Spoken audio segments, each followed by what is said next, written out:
Je suis Marima Osturk et tu écoutes l'épisode 6 d'Oser éduquer. Et aujourd'hui, je suis en compagnie de Fatoumia, la coach parentale de notre programme Oser éduquer et maman de 4 filles en bas âge pour une interview Elle ose.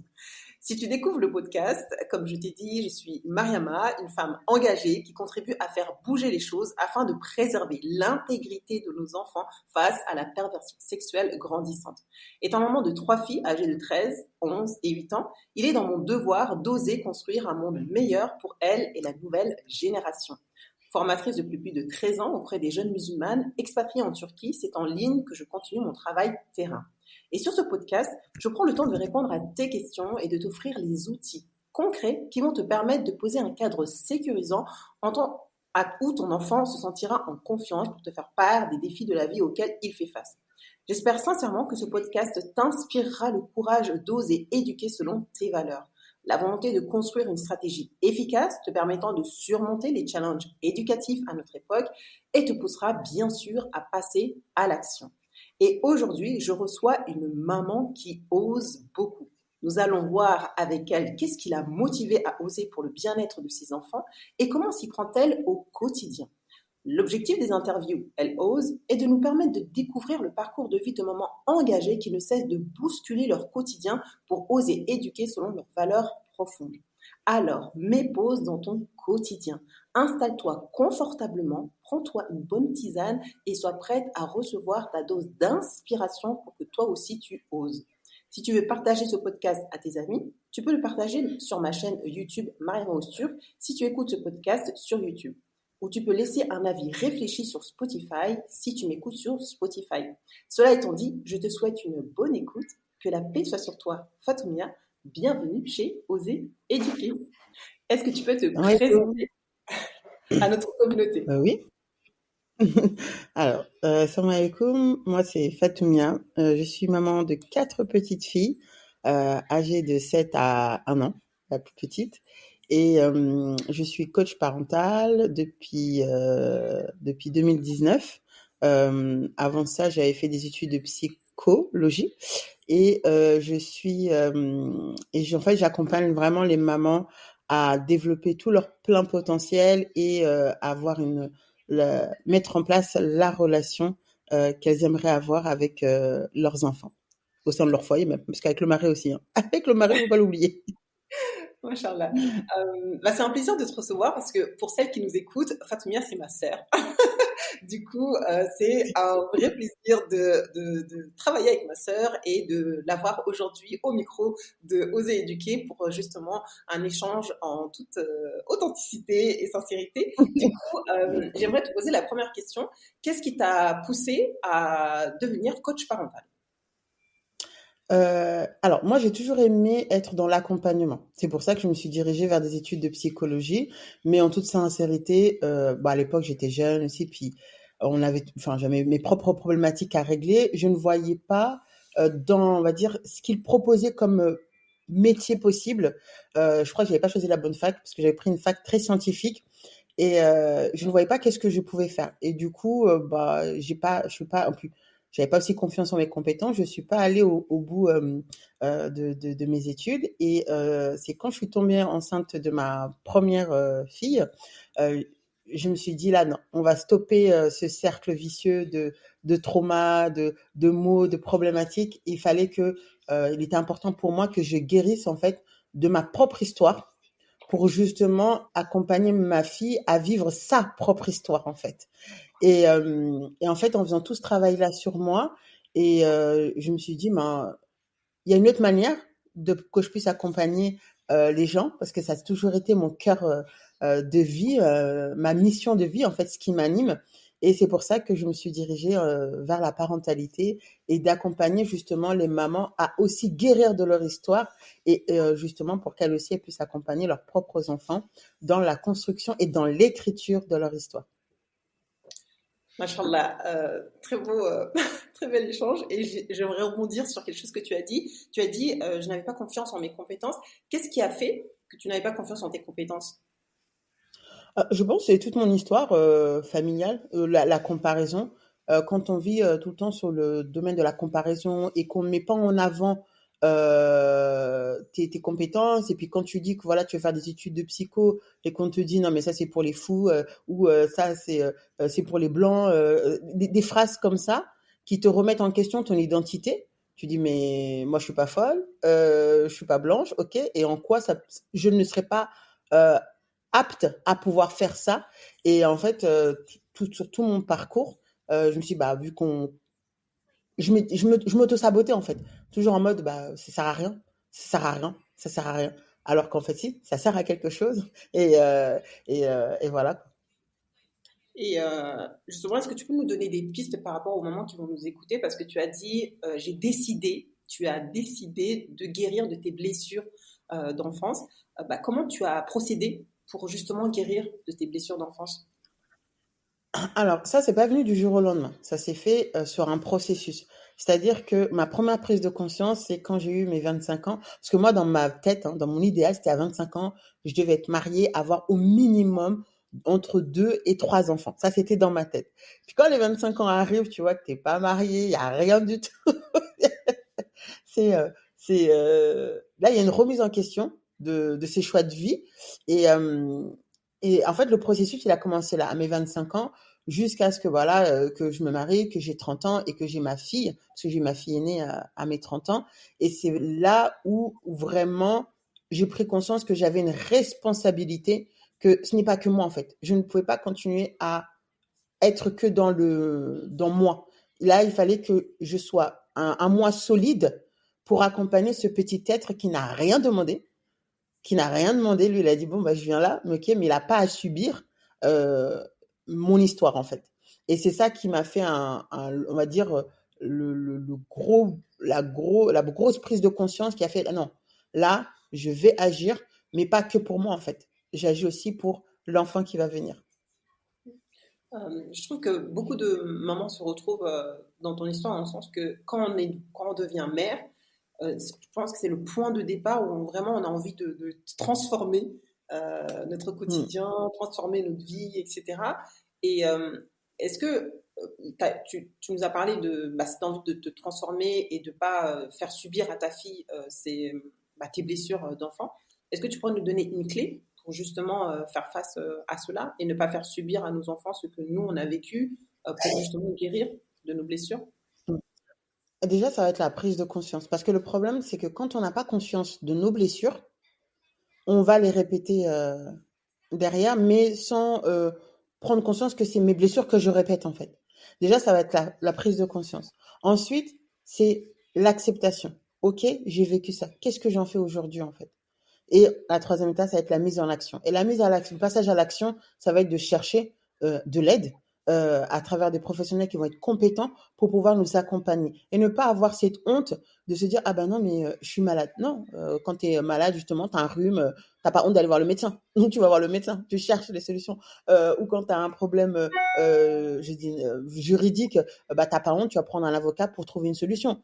Bah, pourquoi, quand il s'agit de notre être, de guérir de nous-mêmes, bah là, on se met dans ce ouais, mais non, je vais pas oser. Non, justement, notre aide, c'est la personne la plus importante, en fait. C'est-à-dire que si moi, je suis guérie, je suis solide, je pourrais avoir vraiment la bonne relation avec mes enfants, mon mari, mes amis, mes frères et sœurs, mes parents. Je ne serai plus dans cette attente qui comble mon manque d'amour, qui comble mes besoins, qui comble mes désirs. Non, je saurai comment les combler et je saurai comment aussi avoir la bonne communication avec l'autre parce que je ne serai pas tout le temps dans les cris, je ne serai pas tout le temps dans cette attente. Je serai capable de vraiment demander et aussi d'accepter qu'ils me disent non, bah, je ne suis pas disponible. Voilà. Justement, tu es spécialisée dans la communication.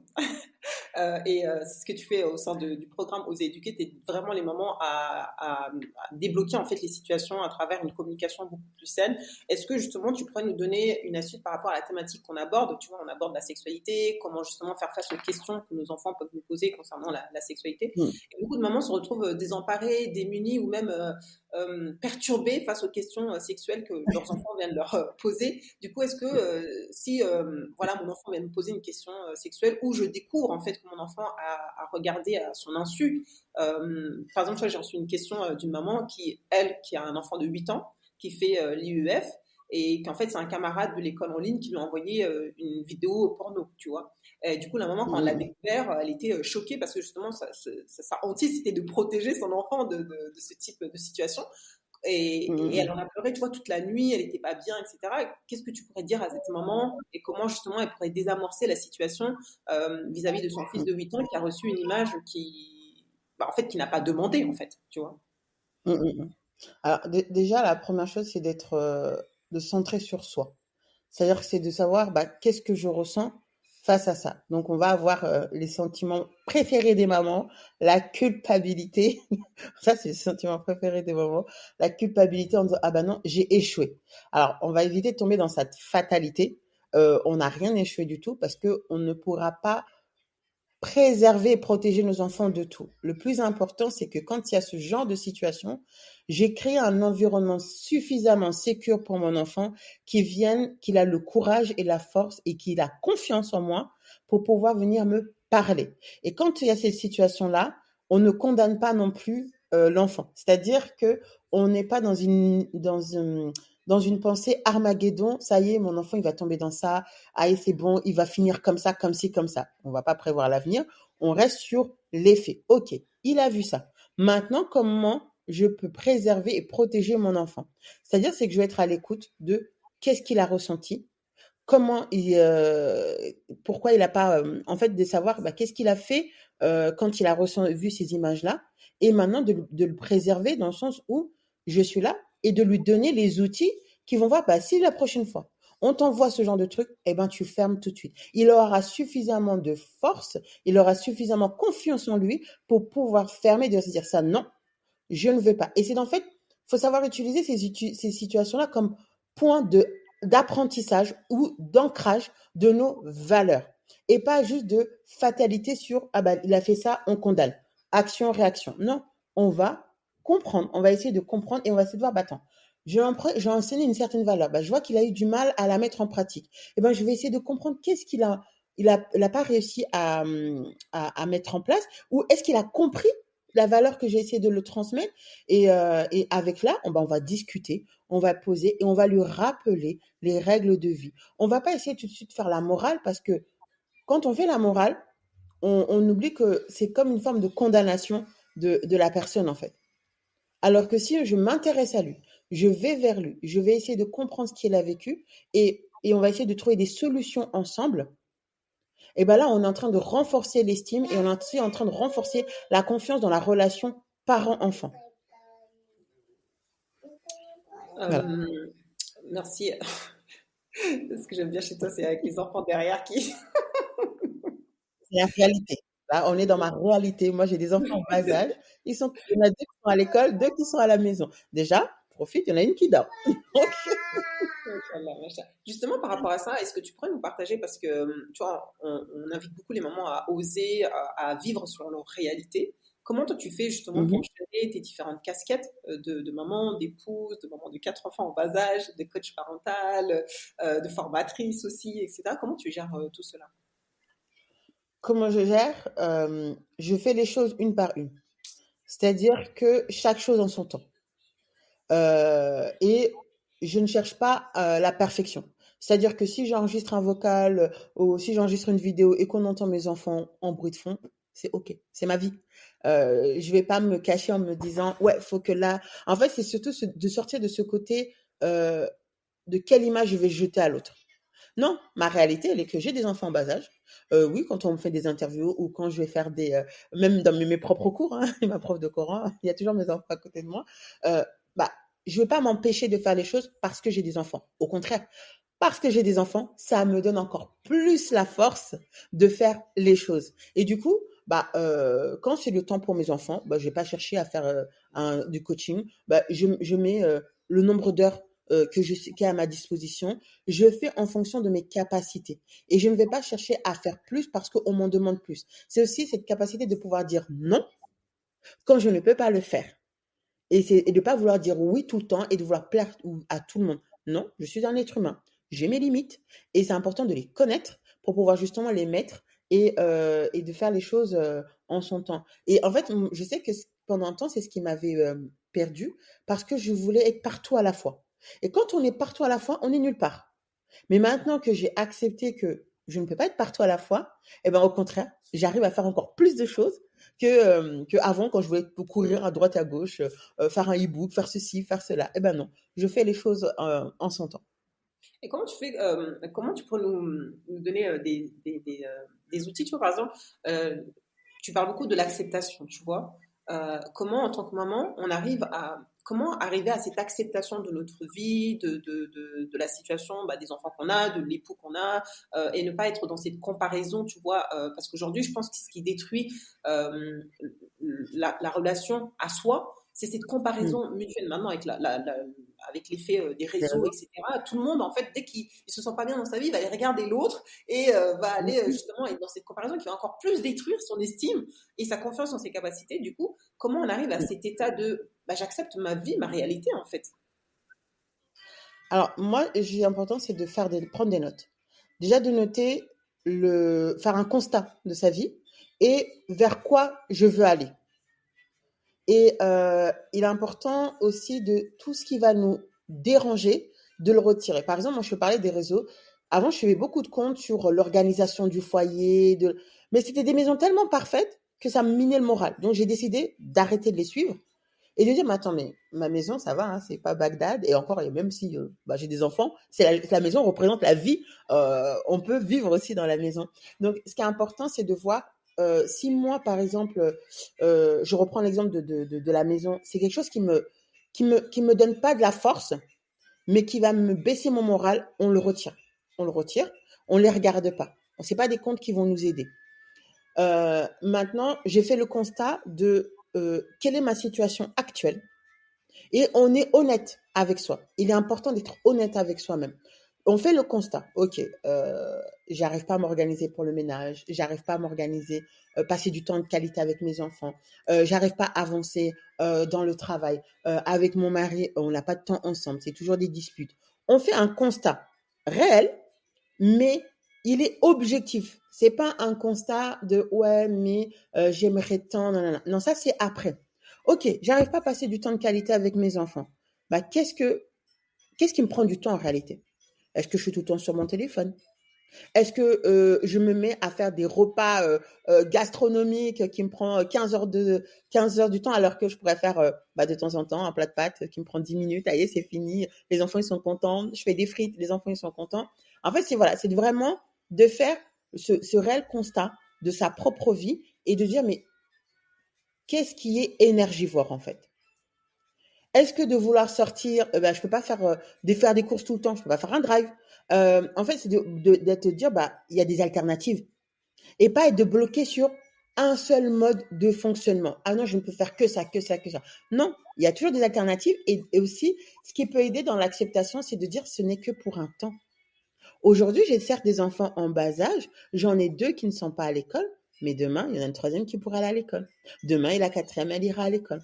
Demain, j'aurai d'autres temps, tu vois. C'est de pas, et ce qu'il faut comprendre, c'est que je connais pas la réalité de vie de l'autre, en fait. Je prends un exemple. Ah bah ouais, moi, ma sœur, bah toi, elle a trois enfants, mais ses enfants, ils sont grands aujourd'hui. Mais quand ils étaient petits, c'était pas la même réalité de vie que tu avais aujourd'hui.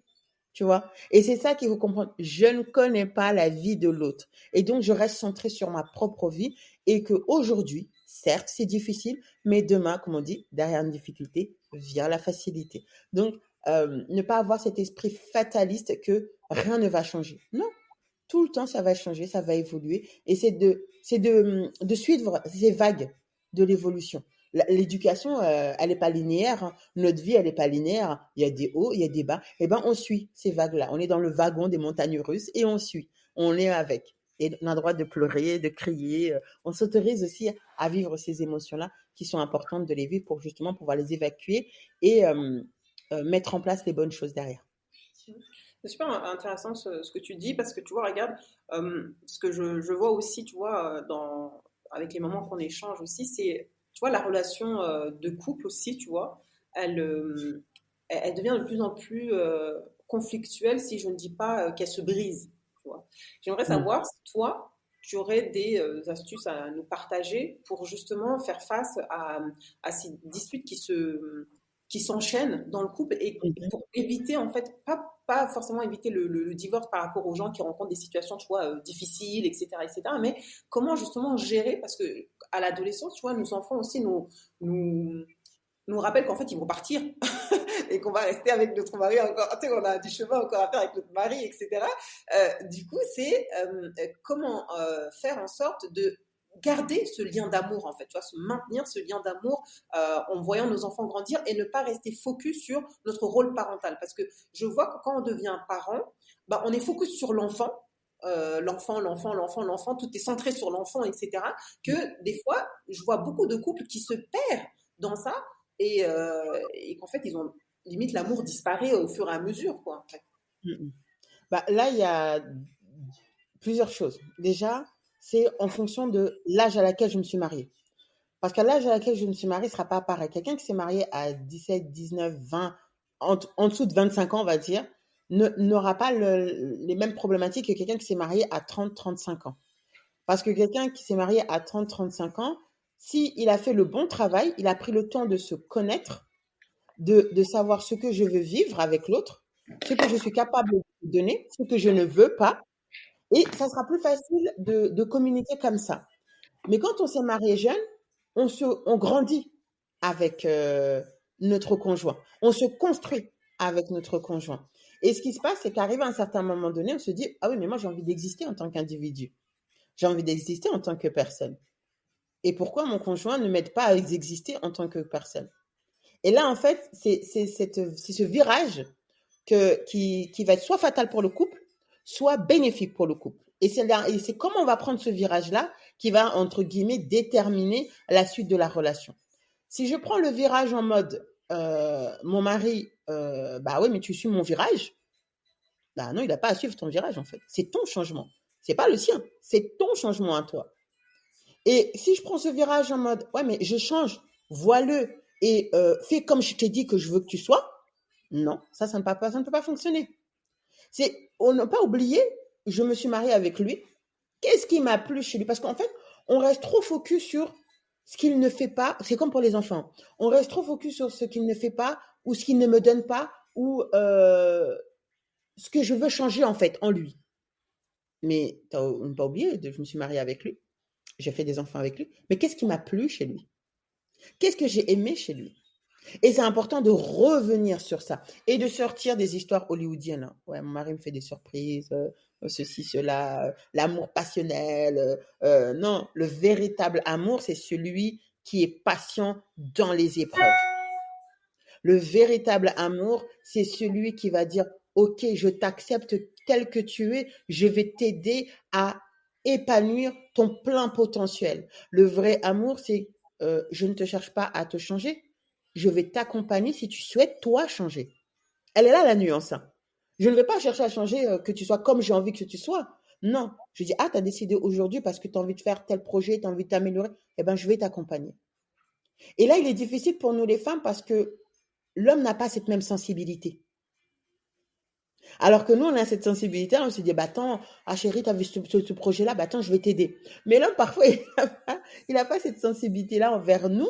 Et c'est là qu'on a cette frustration. Mais ne demandez pas à un homme d'être une femme. Une femme est une femme, un homme est une femme, un homme est un homme. Je vais vers, moi j'ai envie de dire à un moment donné, c'est là où la sororité, elle est importante. Parce que qui mieux qu'une femme pour comprendre une femme? Donc, à ce moment-là, on se retourne, bah, si on a nos sœurs, on se retourne vers nos sœurs. Si on a des amis qui sont aussi des sœurs, eh ben, on se retourne vers ces personnes-là pour parler de certaines choses que bah, peut-être que le mari ne va pas forcément comprendre. Et j'ai envie de dire, arrêtons de mettre toute la responsabilité sur leurs épaules. Ils ont déjà assez de responsabilités comme ça. On a nos responsabilités à nous, mais notre changement, il nous appartient à nous. Notre évolution, il est à nous. Et moi, je vais te dire, bah voilà, celle que je suis aujourd'hui, elle est comme ça. Je vais avancer. Tu es OK avec moi? On avance ensemble. Je ne te demande pas de toi de changer parce que on ne peut pas changer quelqu'un qui ne veut pas changer ou qui n'a pas conscience qu'il doit changer. Mais je vais avoir le bon comportement et on n'oublie pas d'invoquer celui qui est capable de changer les cœurs d'une personne. Eh ben, on invoque Allah subhanahu wa ta'ala et vraiment ne pas oublier d'avoir cette rahma. Et ce que je disais à une sœur la dernière fois, c'est que Aujourd'hui, on est dans une époque où on jette. On n'essaie pas de réparer. Nos anciens, ils réparaient. Même si la relation, elle n'était pas parfaite, je dis pas bien sûr quelqu'un qui est dans la violence ou des choses où on arrive à un point où on ne peut plus.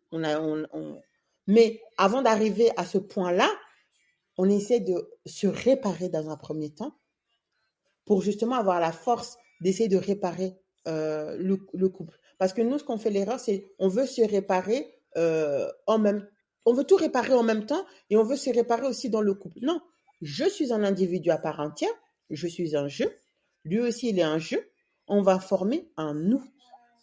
Et chacun rapporte sa pierre à l'édifice. Il n'y en a pas un qui ramène plus que l'autre. Tu vois? C'est super intéressant ce que tu as dit par rapport au fait que ceux qui sont mariés avant 25 ans et après 25 ans, ce que tu essaies de nous expliquer, c'est qu'en fait, il est important, avant de faire le nous, de être le jeu, en fait, tu vois, de bien Exactement. prendre ce temps de connaissance de soi. Et c'est quelque chose je pense, qui m'a motivé aussi à accompagner les adolescentes, parce que justement, il y a ce manque, tu vois, de prendre le temps de nous connaître, de savoir ce que je veux, parce qu'on est beaucoup dans l'obéissance ou dans la petite fille gentille ou dans la société, comme tu as dit tout à l'heure au tout début, quand on t'a dit bah, fais pas psycho parce que t'es pas blanche, et avec ces injonctions en fait qu'on nous Oui. impose, tu vois. Mm, Euh, mm, mm. et je pense que c'est important, oui, de prendre ce temps de bien se connaître et savoir notre valeur, savoir qu'est-ce que j'ai envie d'accomplir, parce que quand on se met avec l'autre, c'est pour avoir une continuité en fait, tu vois, de qu'est-ce qu'on a envie de construire dans l'avenir, comment on veut contribuer avec nos enfants, avec individuellement, etc. Et je trouve que ça c'est super important, et les filles qui nous écoutent, franchement, faire ce point-là de où j'en suis aujourd'hui dans ma relation de couple. Et en fait, je t'ai posé cette question, je l'ai posée dans le sens que, vu qu'on aborde la thématique de l'éducation sexuelle, c'est qu'aujourd'hui, tu vois, on est beaucoup fixé sur la sexualité, mais on n'est pas fixé sur le lien d'amour, tu vois. On n'est pas Mm. fixé sur qu'est-ce qui nous réunit, qu'est-ce qui fait que, comme tu as dit, qui a fait qu'on s'est aimé, en fait, et qui fait que Allah nous a donné comme cadeau ces enfants-là, en fait, parce qu'il a choisi Mm. je te donne mon exemple. Moi, je suis comorienne, mon mari, il est turc, tu vois. C'est vraiment, même quand je dis aux gens, tu vois, c'est qu'est-ce qui a fait que ces deux êtres-là se sont réunis, qui ont eu ce type d'enfant, etc., etc. Et cetera. Et je pense que c'est important de revenir à cet effet-là et vraiment voir, en fait, qu'est-ce qui nous unit qu'est-ce qui nous désunit, en fait. Mm. Ouais, c'est ça, en fait. Il y a une chose aussi qui est importante de prendre conscience. Je ne suis pas un sauveur. Même en tant que coach, je me mets pas en position de sauveur. Parce que quand on se met en position de sauveur, on sait soit qu'on veut sauver. C'est nous, en fait. C'est montrer sa toute puissance. Et c'est pas aider l'autre et on l'accompagne pas réellement. Et pareil pour le couple. Je ne vais pas sauver. Vraiment, je sais que ça peut être dur, mais comprendre que celui qui sauve, c'est pas nous. C'est Allah subhanahu wa ta'ala. Et je ne vais pas sauver ni mes enfants, ni mon mari. Et je n'ai que de pouvoir d'agir sur moi-même, en fait. Mon comportement, c'est sur ça, sur quoi je vais travailler et c'est sur quoi j'ai action, en fait. C'est-à-dire que moi, mon mari, il faut se mettre dans la tête que ton mari et mon mari, en fait, c'est mon compagnon de route, c'est mon partenaire, c'est mon meilleur ami, c'est mon confident. En fait, il a plusieurs casquettes, comme moi, j'ai plusieurs casquettes. Du coup, je te disais, c'est que, en fait, toi, tu vas te construire en tant que personne, en tant que je, et après, pour former nous. Et en fait, c'est que, tu vois, chaque personne a différentes casquettes. Tu vois, en fait, on regarde que les casquettes de la maman, mais le papa aussi, il a plusieurs casquettes. Et les casquettes du partenaire, et comme la casquette de la maman, c'est pas des thérapeutes. Ton mari, c'est pas ton thérapeute. Et toi, en tant que femme, tu n'es pas sa thérapeute. Tu es sa confidente, mais tu n'es pas sa thérapeute. C'est-à-dire, quand je dis que tu n'es pas sa thérapeute, tu n'es pas là pour le soigner. Et lui, il n'est pas là pour te soigner. Tu vois ou pas? Mhm. Et sauf que nous, on est dans cette attente où on se dit, ah ben non, il va me sauver. C'est pas Superman, hein, on n'est pas dans les films. Hein. On n'est pas les demoiselles en détresse, on attend sagement que quelqu'un vienne nous aider au secours, m'aider. Non. Euh, Si on a cette conscience, et je trouve que c'est bien, c'est que comme je ne sais pas ce que l'autre y pense, eh ben, ça me pousse d'aller vers lui. Ça me pousse d'aller connaître, d'aller voir cette communication et d'aller vers lui, savoir bah, quels sont ses désirs, ses pensées, ses envies, et bah, comment on peut combiner nos deux êtres pour justement avoir un foyer solide qui va faire qu'on va éduquer nos enfants ensemble. L'éducation n'est pas réservée qu'à la maman. L'éducation n'est pas réservée que papa. Si Allah il a demandé d'avoir deux êtres, c'est pour que les deux soient là pour justement accompagner ces enfants qui auraient demandé pour les épanouir, en fait, pour les accompagner dans leur épanouissement. Tu as été maman solo pendant un moment. Justement, quel message tu te donnerais aux mamans qui se retrouvent seules dans l'éducation de leurs enfants? Quel conseil tu leur donnerais? De ne pas être seule. Non, mais alors, quand je dis de ne pas être seule, c'est pas forcément de se marier, hein. C'est que je dis de ne pas être seule. De ne pas s'isoler. C'est ça. C'est surtout ça. De ne pas s'isoler. Parce que moi, je me suis pas réellement sentie. C'était seule le soir quand la petite elle était malade et ceci, cela. Et encore, moi, je ne l'ai pas vécu comme une charge parce que justement, je ne me suis pas isolée. Alhamdoulilah, vous étiez là. Moi, quand j'étais fatiguée, hein, secret, hein, je l'emmenais chez ma soeur. Hein, je dis, allez, salut, il y a ta tante, il y a tes cousines, bye bye, on va se reposer. Et c'est ça, c'est de ne pas s'isoler, que ce soit via les amis, via la famille. C'est que après, c'est chacun son histoire aussi. Hein, des fois, on se retrouve, quand on n'a pas les familles, on a aussi de créer un cercle amical qui fait que je ne m'isole pas. Vraiment, c'est l'isolement, c'est pas être seul en tant que parent, mais c'est vraiment l'isolement qui est plus épuisant. Parce que je peux pas, s'il y a des moments où voilà, je vois quand la petite, j'étais malade, j'étais rarement malade, mais 2 fois, j'ai été malade jusqu'où je ne pouvais pas m'en occuper. Heureusement que la famille était là, les amis étaient là, même sa nourrice était là parce que du coup, elle prenait le relais pour que je puisse la journée pouvoir me reposer. Donc vraiment, l'isolement, c'est ce qui est beaucoup plus fatal pour les mamans solo que être maman solo. C'est pas le fait de pas avoir le papa, parce que bon, si le papa est présent, tant mieux, hamdoulilah. Mais quand le papa n'est pas présent, ne fait plus son rôle, parce que les gens ils oublient que quand ils divorcent, c'est entre adultes, entre un homme et une femme qui a un divorce, mais il n'y a pas de divorce avec les enfants. Mais ça, aujourd'hui, très peu d'hommes restent présents, même en étant mariés, hein, parce que ça arrive aussi. Hein. On a ce côté où le papa est aux abonnés absents. Donc, quand le papa ou la maman est aux abonnés absents, parce que ça arrive, hein, il y a des mamans qui sont aux abonnés absents, c'est ne pas être seul, ne pas s'isoler. Vraiment. Franchement, je te rejoins dans l'isolement parce que même là, je vois dans le groupe des mamans, et il y en a qui sont mariées, il y en a qui sont seules, etc. Le fait de se retrouver en communauté, d'avoir ce soutien, de pouvoir échanger, de pouvoir parler, ça fait toujours du bien. Et vraiment, ça, c'est un conseil qu'on donnerait à toutes celles qui vont nous écouter. Ne restez vraiment pas seules parce qu'on pense souvent qu'il n'y a que nous qui nous arrive ces problématiques-là, alors que subhanallah, quand tu parles avec une autre soeur, tu dis ah mais moi aussi ça m'arrive la même chose, etc. Et du coup ça permet de dédramatiser et de se dire en fait on a tous les mêmes problématiques et alhamdoulilah on peut se soutenir et s'encourager à grandir en liberté. On arrive à 34 minutes pour pas que ça soit trop long et que je te retienne parce que je sais que tu as un autre rendez-vous. Qu'est-ce que tu aimerais donner quel est le mot de la fin que tu aimerais, le conseil pour donner envie aux mamans d'oser, de les encourager, de s'estimer? Qu'est-ce que tu aimerais nous partager? Alors, je dirais de ne pas avoir peur. De ne pas avoir peur, et comme j'ai dit, la culpabilité, la honte sont des sentiments qui nous poussent à l'isolement. De ne pas avoir peur de s'affirmer, c'est-à-dire de ne pas avoir peur de rêver grand, de vraiment de oser rêver grand et de dire ok, peut-être qu'aujourd'hui ça va pas, mais demain je sais que ça ira, et pour que demain ça aille mieux, je mets en place les actions, et vraiment de ne pas anticiper un résultat. C'est vraiment que voilà, moi je fais les causes, le résultat ne m'appartient pas, mais quoi qu'il arrive, dans ma tête et dans ma conscience, j'ai fait ce que je pouvais faire, j'ai fait du mieux que j'ai pu, toujours d'être dans cette action, agir. Ne cessez pas de marcher tant que vous avez la possibilité de marcher. Donc, vraiment,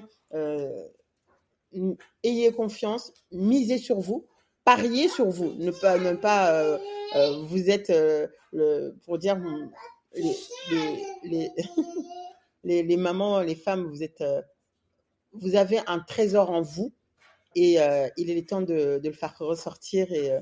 Vous êtes des diamants purs, en fait. Et donc là, osez le tailler pour le faire briller. Barakallahu fik pour ce conseil.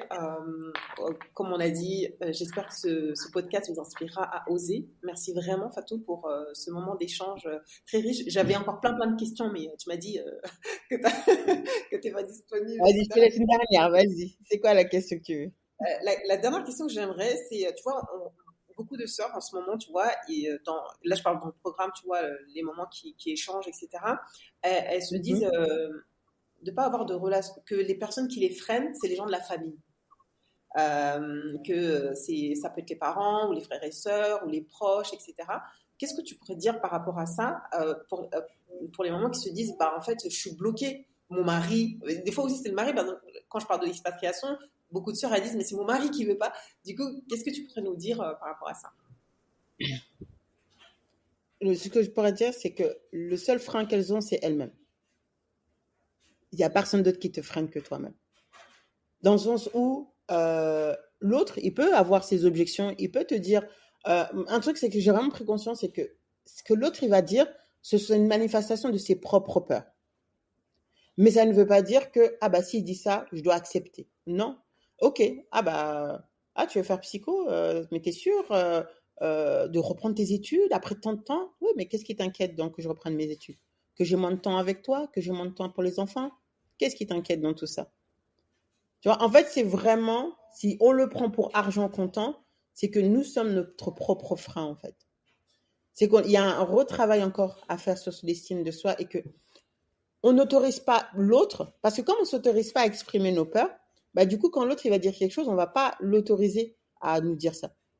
On va dire, ah mais c'est bon, tu n'es jamais d'accord avec moi. Mais il n'a pas à être d'accord avec toi tout le temps. C'est OK s'il n'est pas d'accord. Par rapport au projet expatriation, bah, il faut pas oublier que les hommes, c'est terre à terre. Hein. Ils ont cette responsabilité du foyer. Donc, quand on va les emmener quelque part, s'il n'y a pas le travail, il y a pas, lui, il a besoin de mettre sa famille en sécurité. Je dis pour moi, c'est que la femme, elle apporte la sécurité émotionnelle et l'homme apporte la sécurité physique. Et si l'homme, dans le projet d'expatriation, on ne lui donne pas, il y a ça, on ne lui donne pas les points positifs pour lui montrer que voilà, tu pourras nous protéger encore, bah, il aura toujours ces doutes-là. Et c'est OK qu'il ait des doutes comme nous, c'est OK, nous avons nos propres doutes.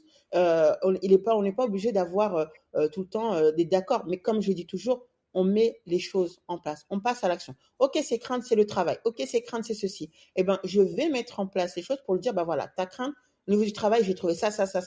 Viens, on va regarder. Ah, c'est la maison. Bah, viens regarder, j'ai trouvé ça. Viens, on va regarder. C'est d'entendre, de oser entendre aussi ce que lui, il a à dire comme objection et dire, OK, j'ai entendu tes objections, voilà les solutions que je te propose. Est-ce que tu es OK avec ça ou pas? Tu vois, c'est vraiment de ne pas se dire tout le temps, mais il va être d'attendre qu'on soit tout le temps d'accord pour agir. C'est faux. On ne sera pas tout le temps d'accord en même temps. Et lui, il verra les choses après. Il va dire, bah, finalement, tu avais raison. Mais parce que pour qu'il puisse voir ça, j'ai été dans l'action.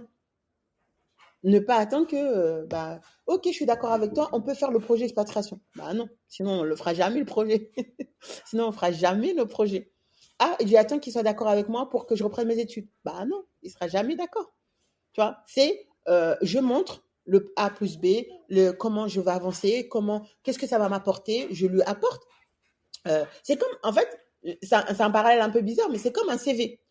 Quand vous allez passer votre entretien, vous n'êtes pas d'accord pour que votre patron il se dit bon c'est bon je suis d'accord avec toi je t'embauche. Non, je suis là, je te montre ce que je vais apporter à l'entreprise. Eh ben mon foyer, je vais montrer ce projet-là, ce qui va nous apporter en fait. Ou peu importe que disons je vais enlever mes enfants, je vais faire l'école à la maison. Ah mais t'es sûr de faire l'école à la maison? Eh ben non, je vais montrer ce que ce projet de l'école à la maison va montrer. Et en fait c'est ce que je dis que pour moi c'est une force de détermination parce que tu ne restes pas que sur ce que les objections. En fait, tu vas tirer les objections pour en faire une force et de passer à l'action. Et c'est ça qu'il faut faire. C'est-à-dire que, ok, c'est ton objection, je l'entends, je ne vais pas chercher à te contredire, mais maintenant je vais te montrer le contraire. Quand je dis que je ne cherche pas à contredire, c'est dans la parole. On va chercher à contredire dans les actions et pas dans la parole, ça ne sert à rien. faut passer aux actions parce que c'est ça qui va nous prouver que, bah oui, je suis solide dans mon projet, c'est ce que je veux faire. Et même dans l'éducation des enfants, c'est ce chemin-là que je veux entreprendre. Et ben, je mets les choses en place et je te montre que on est sur la bonne voie, quoi. C'est vrai parce que je te rejoins vraiment sur ce point-là parce que vraiment les filles, il ne faut pas que vous soyez dans essayer de convaincre par les mots, c'est vraiment de montrer en fait pourquoi ce projet est important. Parce que c'est en montrant que le projet est important pour vous, parce que comme tu as dit, en tant que mère, on a une vision qui est peut-être différente du papa et qu'il va falloir expliquer notre vision au papa. Pourquoi en fait aujourd'hui c'est important d'envisager ce projet auprès de notre foyer, etc. Et c'est ce qui permet en fait quand on se met dans l'action et qu'on montre en fait par rapport aux objections qu'il a pu donner, qu'on est déterminé, qu'il se dit mais elle est vraiment à fond, elle est vraiment dans son truc et que finalement il accepte parce que comme tu as dit ils sont terre à terre, ils ont besoin de voir les choses et de se dire ah ouais franchement c'est vraiment quelque chose. Du coup vraiment merci pour toutes les pépites que tu nous as partagées, on pourrait rester des heures et des heures avec toi Fatou. C'est bon, c'est un plaisir d'échanger et c'est pas les moments de la formation qui vont nous contredire parce elles attendent avec impatience tes audios dans le groupe à chaque fois. Du coup merci Les vraiment podcasts. ouais. Merci vraiment du temps que tu as partagé avec nous. C'est pour ma part, pour finir sur ça, Fatoumia, c'est vraiment un soutien dans tous mes projets. Lorsque je pleure ou lorsque j'ai envie d'entreprendre quelque chose, bah, c'est elle que j'appelle et qui me permet d'avoir ce maintien dans mes objectifs, etc. Du coup, merci d'être ce soutien et ayez un soutien comme Fatoumia dans vos proches. Du coup, Fatou, on peut te retrouver sur ton site, ton Instagram, Souffle de vie by Bia. Je mettrai toutes les informations dans le podcast pour que vous puissiez la retrouver et lui donner de la force. N'oubliez pas, les filles, que franchement, ce podcast, on l'a mis en place pour vous donner de la force et vous partager des exemples des parcours de vie en fait qui nous ressemblent en fait et qu'en fait on est tous partis de rien et que on a mis les efforts et qu'on demande à Allah subhanahu wa ta'ala de nous aider dans les efforts et que ce soit des moments d'échange sincères et qui vous permettent de se dire ah ben en fait je me retrouve dans ça, bah, je vais essayer de mettre ça en place et je vais essayer et je vais mettre les efforts dedans. Du coup, j'espère que vraiment ce podcast vous inspirera à oser. Et si il vous a plu et que le partage de Fatoumia vous a inspiré, n'hésitez pas à le partager à vos copines, à vos sœurs, pour que justement nous puissions impacter le plus de mamans à oser éduquer leurs valeurs et que nous puissions ensemble protéger nos enfants de la perversité concernant l'éducation à la sexualité, parce que c'est justement en créant des foyers sains au sein de notre couple, au sein de nos foyers, que justement nous pourrons les protéger au mieux, Inch'Allah. Sur ces mots, je vous embrasse beaucoup et je vous dis à l'épisode de la semaine prochaine avec soit un invité, soit je répondrai à une question que j'aurai eue lors de nos sessions questions-réponses les dimanches. Salam alaikum, prenez soin de vous. Et Fatou, est-ce que tu veux dire un dernier mot ou... Non, bah merci pour l'invitation. Ça fait un vrai plaisir d'échanger toujours avec toi. Et je vais juste te dire que c'est réciproque le soutien. Et vraiment, comme je dis, hein, ne soyez pas isolés d'avoir cette personne qui vous tire vers le haut, qui croit en vous. Et c'est toujours agréable. Donc, je te retourne le compliment parce que c'est très réciproque. Voilà, Kalofik de l'invitation. Et on se dit à bientôt. On se dit à tout à l'heure au téléphone. Quoi. Allez, je vous embrasse les filles, prenez soin de vous et on se dit au prochain podcast. Salam alaikum, prenez soin de vous. Ouais.